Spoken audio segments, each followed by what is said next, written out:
Hello. Hi, Deirdre. Nice to see you on video, considering that we saw each other in person a week ago at LinkedIn, and great to be here. Yes, great to be here. Welcome, everybody, to the first DM show live. Well, Martin, it is such a pleasure, and I can't wait to dive into everything we're going to talk about today. Yeah, me too. And so, why don't we get started just with a little intro of what the show is going to be? Because we're going to be getting together on LinkedIn Live office hours once a month. Next date TBD, but it'll be sometime in September, and we're going to mix it up a little just to figure out what day and time works best for all of you who tune in to watch. And of course, if you can't make it, you can always watch the replay video. But what we want to do with the show is make it an up close and personal discussion of all things digital and social media. Do you want to talk a little bit about the name, Deirdre, how we got the name DM? Yes, so DM means a few things. First, it's digital marketing because that's what we do and we're here to help. Second, it's Deirdre and Martin, which makes sense. And third, it is direct message because it's almost we're sharing up close and personal and we're just here to help. So we want to be able to help you navigate all the ins and outs of what you're facing in communication today.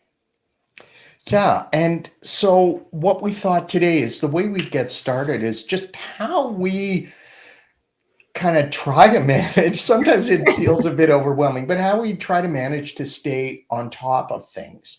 And really what our tricks are. And hello to some of our viewers who are tuning in from Massachusetts, from Sri Lanka, from Dubai. Nice to see all of you here. Please introduce yourselves when you do arrive. But what we're going to do is start by sharing some of our tips on what we do to manage things.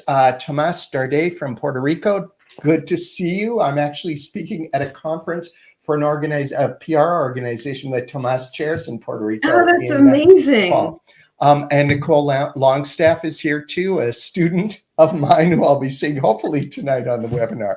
Anyway, hello from Georgia and Toronto. Yeah. Anyway, hi to everyone. So what we thought today is why don't we start with how we start our day? Because, you know, the thing is, you open up your email in the morning and you look at it and you go, what am I going to do? So how do you get centered? Deirdre, why don't you kick that off? Thank you. First of all, I don't look at my email first thing in the morning and I don't check social media. It's really important when you first wake up, for me at least, what I've discovered is that if I can get centered by breathing, meditation, I read in the morning. That's the other thing. But I did want to share, Martin, I don't know if you want to try this little technique with me, but everybody who's on this live stream right now, I use a technique called Balayam, and it's actually a technique that comes out of India, an ancient yogi. And this helps you to relax as you sort of move your hands back and forth, scraping your nails together. You're circulating blood and you're sending oxygen to your brain, to your heart, to major organs in your body. And as you do it, it makes this little noise. And if you can listen to the sound and breathe, it's very relaxing. And Martin, I also mentioned that if you do this for more than 10 minutes a day, and you can Google Balayam, it helps with hair regrowth. It stimulates follicles on your head. So that's good for men. Right. So everybody try it. That's one technique that I use in training for executives. I do it myself. Reading is also important. And I have different books that I read. But Martin, I don't want to go too far ahead. Maybe you could share a little bit of your morning routine. Well, unfortunately, I do start my day, if I want to be really honest with this, and it's not good. I know that there are times when I actually wean myself off it in the morning and don't check my feeds or don't read the news till after I've done, some stretches, some breathing, a little cardio and stuff. Yes. But it's a terrible addiction, and it's hard. I'm sure everyone here has this as well, or many of you have this as well. But it's one thing that Well, after this, I'm going to try for the next month at least, and hopefully get a better habit and be able to center myself more, because it's true. As soon as you start with digital, you're letting it control your life. You're not sort of saying, okay, I want to start on my pace. That's right. And you want to slow down your pace, even if you take a few minutes to breathe. And I just want to shout out to, hi, Wendy. Great that you could join us. If you can just take 2 minutes to breathe the right way, there's so many benefits. And that means getting your breathing into your diaphragm and your belly. So when you breathe, your stomach should be expanding when you breathe in and expanding when you breathe out. So maybe you'll try that, Martin, before you start looking at the emails. Yeah, I And the will. news. I It's, will definitely. And actually, Wendy has a question, so I'm just going to pop it on the screen. oh, great. Oh, can you spell the name of the meditation you do in the morning? Okay, the little technique that I showed, Balayam, Balayam, you can look that up. And as far as any other deeper meditation, I do my own self-guided meditation, and I do go pretty deep. I started with Dr. Joe Dispenza, and now I just do it on my own for 30 minutes. Thanks for that question, Wendy. Yeah, and if anyone else has questions or comments or wants to share what you do to get centered in the morning and hopefully start the day in a headspace where you're not feeling sort of too stressed out, because it is true. Sometimes, you open up your emails and there's 30, 40, 50. A lot of my subscriptions, we'll talk about that in a few minutes, come in the morning. And my initial reaction is one of, oh no, rather than, I want to read this. I want to find out this, because curiosity is such an important part of digital and social media. That is so true. Martin, I'm curious. We mentioned things in the morning, and I was thinking about books, whether you read them at night or in the morning. Are there books that you're reading that maybe some folks who are watching might be interested in?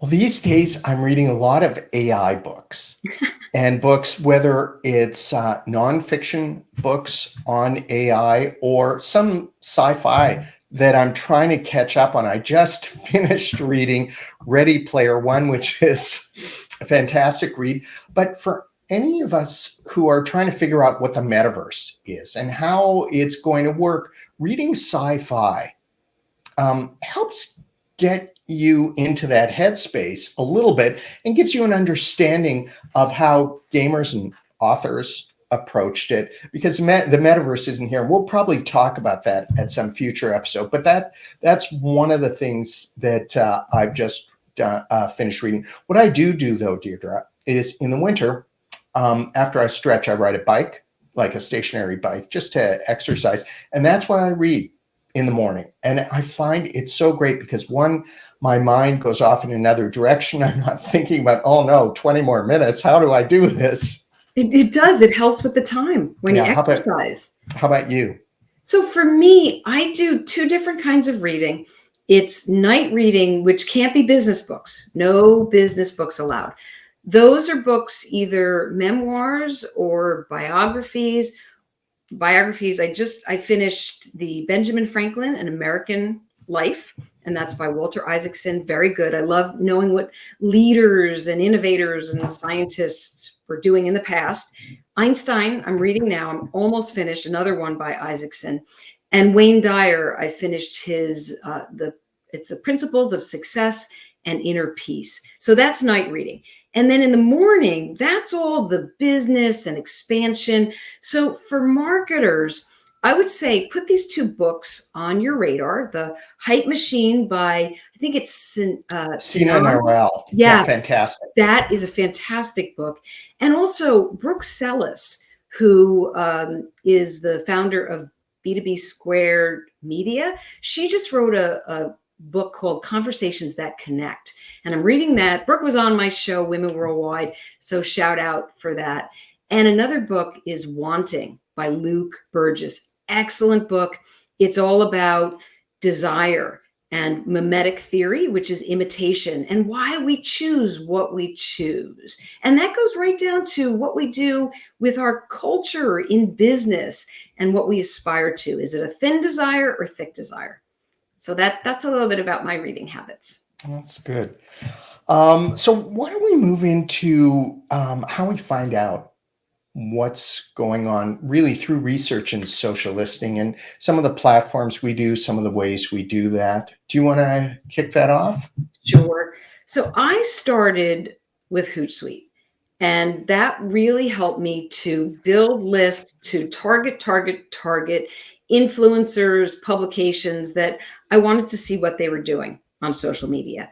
And I think Hootsuite is good, but then I discovered that there's some really powerful tools out there, and probably a go-to resource for me. Shout out to Talkwalker. Their quick search is really great with social intelligence. And that's a platform that has a lot of power behind it, even down to, I'm pretty sure it's AI, and they can look at visuals and find brands. So you don't have to say it.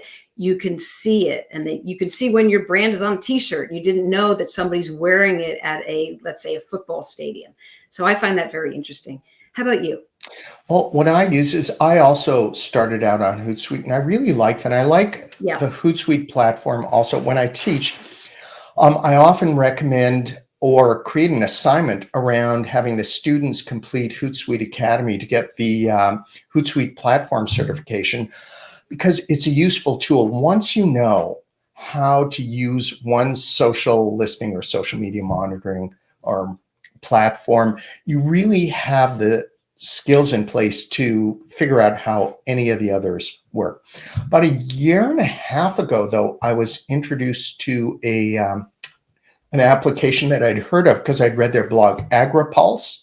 So it's like Yes. agora, which is like the Latin for farmer. I know that from my, early high school days, and it really, I love that platform. I have because I've spoken at their conference, and I'm going to be at their agency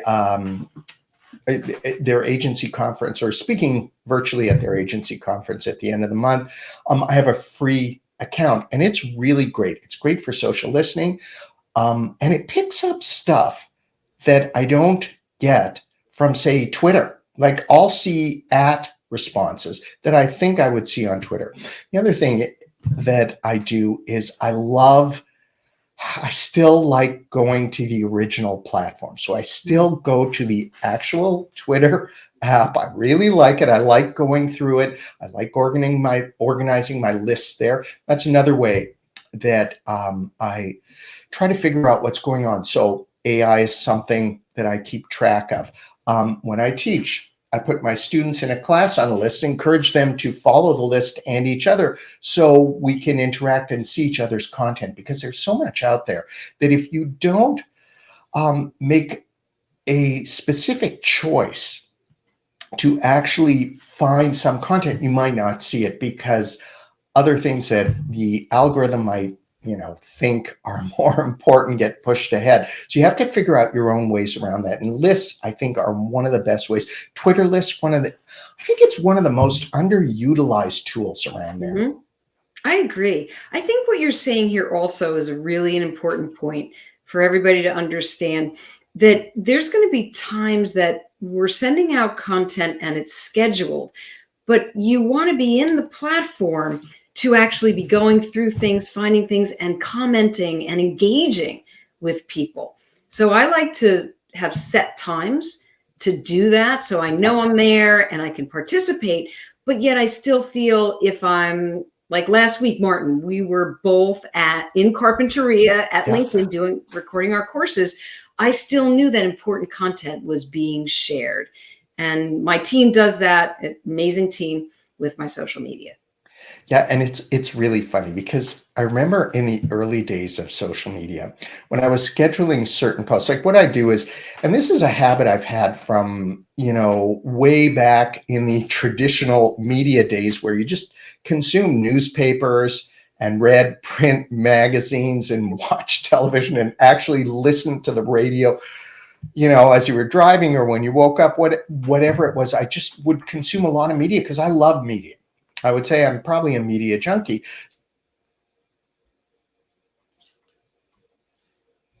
I think Martin may have froze. Okay, well, Martin will come back in a second. Oh We yeah, there lost we you go. for 1 second. I saw that and I thought, uh-oh, is it my connection? Because it can be spotty. Anyway, what I was saying is from the early days of social media, what I used to do is schedule stuff. And people would say to me, how do you get anything done?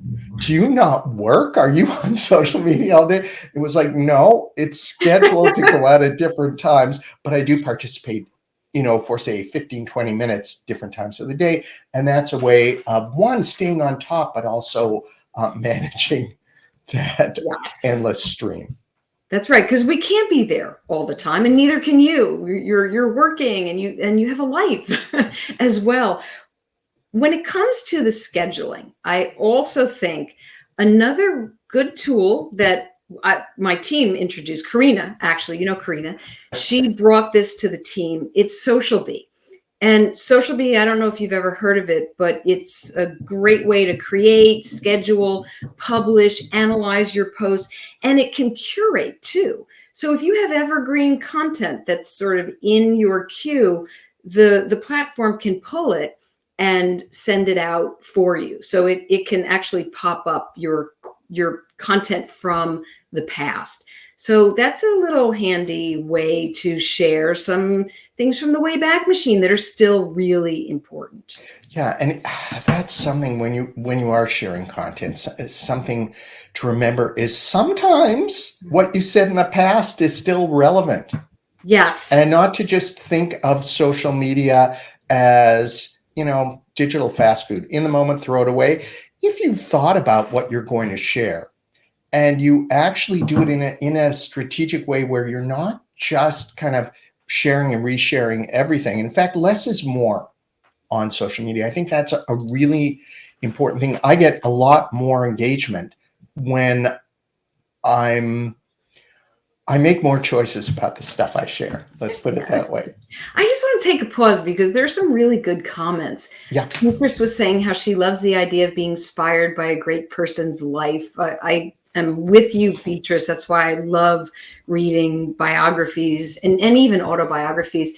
And Deirdre Millman says, I do half an hour of self Reiki in the morning. And Reiki, I believe, and Deirdre, you can comment, is an energy treatment, which is really kind of cool.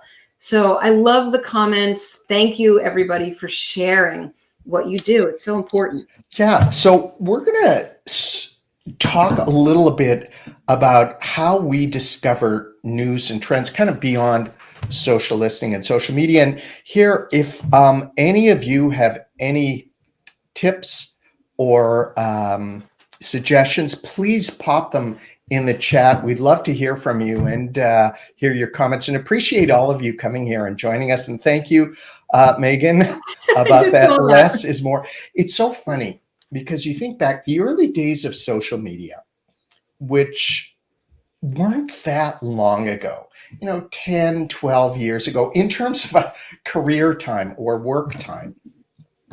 But it seemed as if people had to just put out a lot of stuff. And if you did, the algorithms would find you and like you and share your stuff.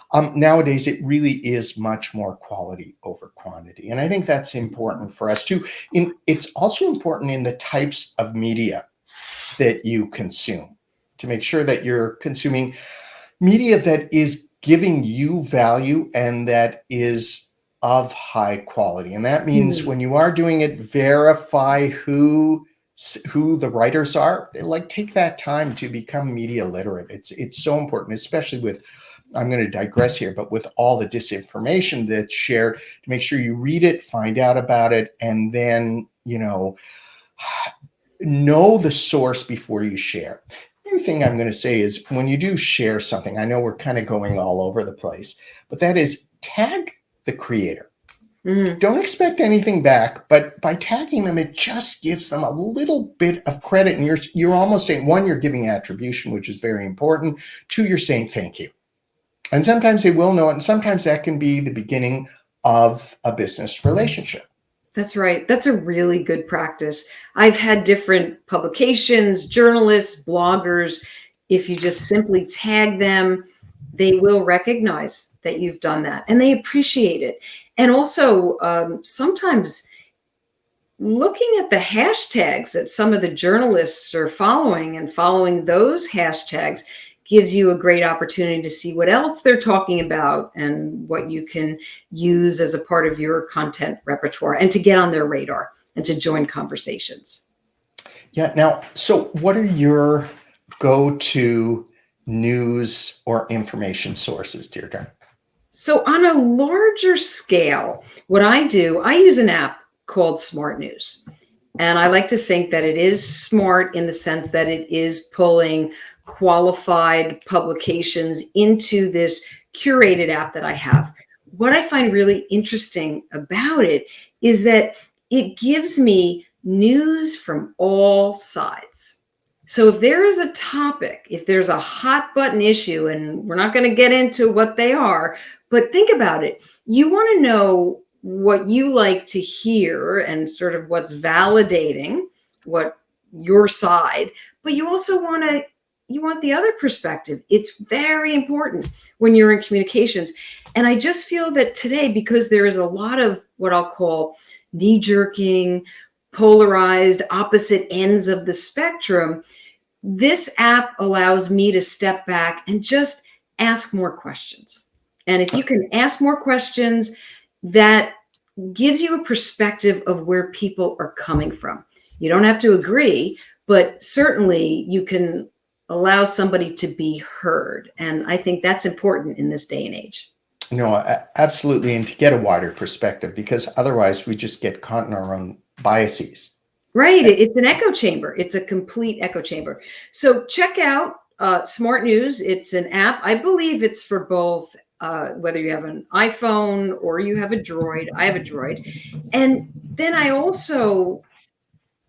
of course, have industry newsletters that come into my email box, whether it's I still receive from PR Daily, I get something from Social Media Examiner, HubSpot, I believe, has an email that pops into my inbox. Spin Sucks is another one. Ginny writes a lot. I get hers because I want to be able to target, but then have a broader perspective. And some of the podcasts that I listen to are more or a broader perspective of what's going on. How about you, Martin? Well, it's funny because I do use news apps. Like I use Apple News, and I have a paid subscription to that. I like it, but I do find that it's confirming a lot of the things that I already believe, and that's tough, really, with that. Even if you try to subscribe to a wide variety of publications, it's still going. The more you click on it, the more it discovers. So what I do is I kind of do it the old-fashioned way, which is why I am interested in looking at my emails in the morning, because I subscribe to a whole bunch of publications and their briefs. So I subscribe to TechCrunch, for example, for technology news, to Adweek, to Ad News, to the MIT Technology Review, which is fantastic because one, they write a lot about artificial intelligence, but they also have a great curated list of stories every day about things that their journalists are reading. And I find that really interesting. And sometimes I'll delve in there and discover things. There's a research company in Washington, Morning Consult. I subscribe to their newsletter. And again, it's a really good curated post of technology news. That's free. Some of the subscriptions that I, opt into are paid, but a lot of the newsletters are free. And of course, there's all the newsletters on LinkedIn. You have one, Deirdre. I have one. Yes. I have to start going through it because, I just, a newsletter comes out from someone, you subscribe, but you have to make sure you write it. And that's the key with all of these subscriptions. But I probably read 10 or 15 stories in the morning before I start my day. Some that I just know I want to keep, some that I want to share, some that I do for research. it does feel overwhelming, but you have to find the ones that work for you. And then you have to figure out how to get organized, because you have all this information coming to you. What do you do with it? How do Right. you file it? I used to. And how do you share it with your team if you Yeah. have a team working with you? So that's an We, important piece too. let's see. Wendy Glavin talked about Harvard Business Review, another That's a fantastic great one. publication. Yes. Great one. Lydia Green has a question, and that is, any suggestions for nonprofit organizations trying to be heard and to find yourselves competing with powerful, well-financed industries that dominate paid social media? Ooh, that's a really good question, Lydia, and kind of it's complex, right? And I don't think there's any easy answer to that. I'm happy to start with at least one answer, and that is relationships. Yes. Starts with relationships, and the relationships that you have or your organization has, Lydia, with your community. So that includes your staff, your volunteers, the broader community, and sort of doing a combination of not only being a broadcaster and sharing your posts, but also celebrating your community in a way and trying to surface their content. So to give your community, a wider reach, because you're talking about them. And I think tagging people is another good way of doing it. But again, you don't want to do it in a spammy way. You want to do it in a way that is somewhat authentic. I know sometimes I will get tagged in a post with 50 other people just because the person wants to be noticed, not because it's necessarily something of interest to me. And I consider that spam. But if like you see an article that you think I might be interested in and tag me, fantastic. So I think that's one way. Start with your relationships, because honestly, when you're competing with paid and organizations that are spending a lot of money with the platforms to be seen, you can't compete on that level, because they'll outspend you every time. And, social media companies are businesses. They're not, charitable organizations. Right. What about you? I would just add that because nonprofits, if you have smaller pockets and less resources, look at your content that you want to share in terms of the cornerstone pieces, those big pieces. Let's say that you're having a conference, and then you can carve up little cobblestones from the big pieces and share that all throughout your channels. And depending on what channel you're using, you might change things in terms of the messaging or the visuals. And when you think cornerstone, cobblestone, you can take less and it's quality and do so much more with it. So that's my tip for nonprofits, because you are doing things, thinking of a way that you can really carve it up and use it effectively. Yeah, and if you have any other questions, Lydia, you could send either Deirdre or me I'm putting this in air quotes, a DM. Send us a message. We'd be happy to continue the conversation. Wendy, thank you for that. So I'm keeping track of time too, because we're coming up to the half-hour point. We want to keep this short, but we have a few things that we wanted to talk about. One, we're going to talk about how you organize all the content. And one of the things that I do is I use an app that's free, although I have, a paid account, because I like to have some of the extra features, called Diigo. That's Diigo.com. What Diigo is it's a social bookmarking app, similar to Pocket, or, really Flipboard is the same kind of thing. But I like Diigo because what I do is I have a browser extension on Chrome. And when I see an article I want to save, I click the browser extension. I can put in tags so I can find it easily. I can share it to a group if I have a group that's following things. So I have a group around artificial intelligence and just articles I'm doing for research. I can also annotate it, which is fantastic. So when you're going through, you search it at the end, and then I find the places that I was most interested in when I was reading it if I'm looking for a quote. So fantastic for research and organizing things. And I did it when I went back and did my master's a few years ago. That was one of the ways I kept organized. But I also, for my digital marketing trends course on LinkedIn, I go through that. I tag things with a course name that I think are interesting. And that's how I start to develop the content for the course. It's a platform that works for me. What about you, Deirdre? So I'm an Evernote. Oh, me too. I use that. Yeah, so I use Evernote, and Evernote has helped me with all of my scripts, Martin, my book chapters. And the reason being is because with Evernote, you can have it on different devices. I can grab my phone and do an audio note, and I'll speak into it. So maybe it is a book chapter, or I know I used it for my PR Foundations course. I used it for my marketing communications course. And just by talking into the OneNote on my phone, I can sync that to all my other devices. I get it on my laptop, I clean it up, and it turns into a script, it turns into a chapter, it turns into blog posts, whatever it is, it's really helpful. I will say that Evernote just recently, I was doing all of this, it was free.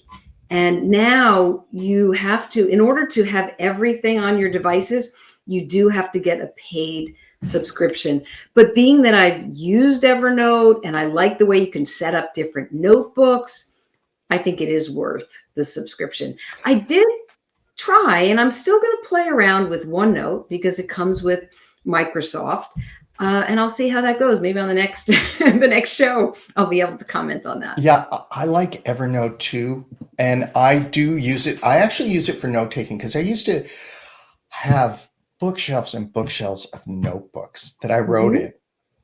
And but I couldn't find anything because, I'd have to look through, was it this date or that date? When was it, And so I find Evernote, again, you can tag things and it makes it so much easier to find. You can organize it by notebooks. You can start to write content, blog posts. You can also sync it to all your devices, which is another thing that I do love with a paid account. So you can start something on your smartphone, then go to your laptop, go to your desktop, and back and forth. And that's really, I think, a benefit. And Martin, I think I mentioned Rocketbook to you.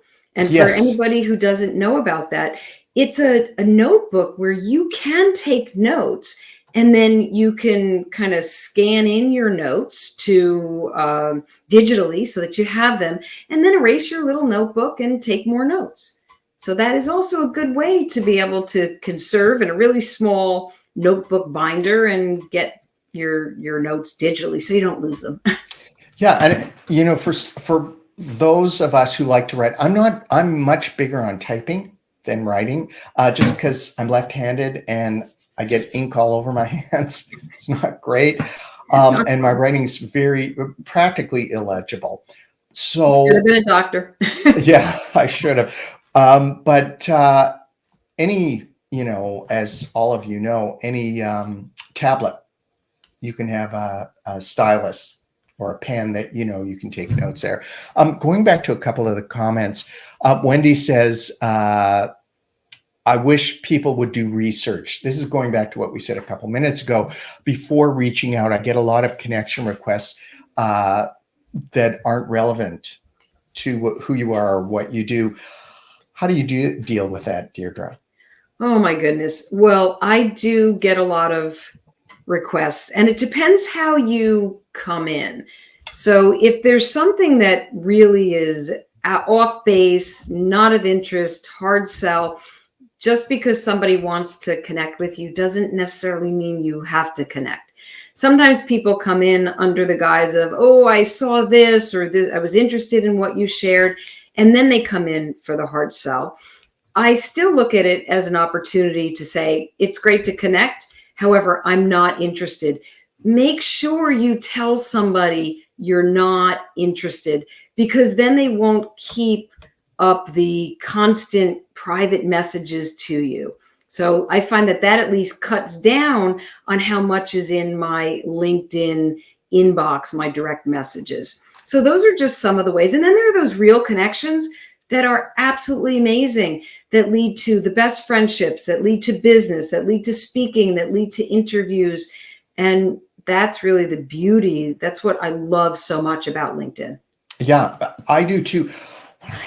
What I suggest to students is just write a short note. Now, it used to be that was optional. Now, LinkedIn really is prompting you to do that. Just a note of context. Hi, I read this. I saw this. I really enjoyed this. I'm interested in connecting. Something, just a teeny personal message rather than a sales message. What I hate, though, is when you get a connection with what seems like a nice email. So you say, oh yeah, sure, I'm happy to connect. And all of a sudden there's call me to set up a meeting. It's like, whoa. Here's my calendar link. So you have to, like any relationship, you build it over time. I also like connecting to learners in my courses who sometimes comment, because it's a great way to expand your network and also hear what's working and hopefully what's not working so you can improve. Exactly. Megan says she feels your pain, Martin. She's left-handed. Yeah. And someone else said Trello, which is also a great. Very good. So we're going to end with, we've talked about all the stuff you can do, but sometimes you're still overwhelmed. So how do you, Deirdre, declutter and get rid of the things that really aren't important to you so that you can manage things, but also stay on top of what's going on and what's relevant? It's really good to think about this because there are certain things that are relevant last quarter that don't serve you now. So this declutter it's a New Year's resolution and I'm going to declutter my email inbox. That's not it at all. It's looking at it every so often, your inbox, to say, this is my hell yeah moment. And Martin, I've shared this with you, that when you make a choice to do something, it should be hell yeah, I want to do this, or a hell no. There's really no in between in certain cases. When you look at your inbox, is it a hell yeah, I really want to read this? Because if it is, then that's suiting you right now. That's serving you, fueling your passion, your purpose, and that's what you want to keep in your inbox, at least when it comes to subscriptions. That's a choice. So I say, Is it a hell yeah or a hell no? Clean it out. And at some point, maybe you will go back to it. Maybe not. There'll be something new that'll come that will suit your needs even better. Yeah. And for me, it's things change. So you subscribe to something, and this happens to me all the time and is really relevant for a period of time. And it may be related to the work you're doing. For a client or for your organization, you find that is really relevant. And then, times change, things move on, your interests, maybe have gone in a slightly different direction. So that unsubscribe button is very important. What I try to do every quarter, sometimes more, is just go through the newsletters. And if I have some, and there's some I still just keep in there because I don't know, I'm not ready to give up on them yet, even though I delete them every day before reading. If there's something that, you go a week or 10 days, whatever, or 2 weeks by just deleting and not reading, it's time to really, just unsubscribe and do that. And then you'll start to manage things. And same thing with your files, your emails, try to organize them. Yes, it's simpler. Make things simple for yourself. So that way, if you do wake up and you're quick to read your email and whatever's in your inbox, it's not so overwhelming every single day. That's right. Well, I think that brings us to the end. Thank you to all of you for listening and watching. We really appreciate you being here. This is a work in progress, certainly. So tune in hopefully next month or in a couple months. We'll let you know when the next one is going to happen. And of course, we will share the video. Deirdre, why don't you say how people can get in touch with you? Well, yes. And first off, thank you everybody for joining us. I echo Martin's sentiments. And I also want to give a shout out to the team that helped put this together. So Megan Breakenridge, thank you.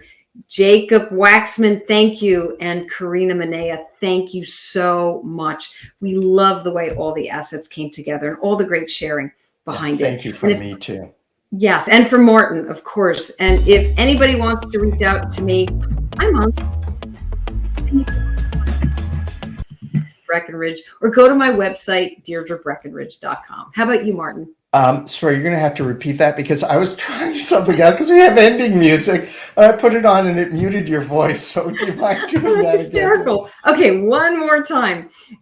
Connect with me on LinkedIn. I'm always there because I'm a LinkedIn learning instructor. I'm at Dee Breakenridge on Twitter. And you can also check out my website and a lot of the ways that I'm training and building courses. That's deirdrebreckenridge.com. And for me, you can find me on LinkedIn. That's really where I am mostly these days too. LinkedIn Learning like Deirdre, just Martin Waxman. Twitter at Martin Waxman. My website, martinwaxman.com. And both of us have newsletters on LinkedIn, so we encourage you to check those out too. And now, hopefully I'll have my driver's license for this platform. Now I know you start playing the music when we're done. So thank you, everyone. Bye, Deirdre. We'll see you next month. Thank you. Bye.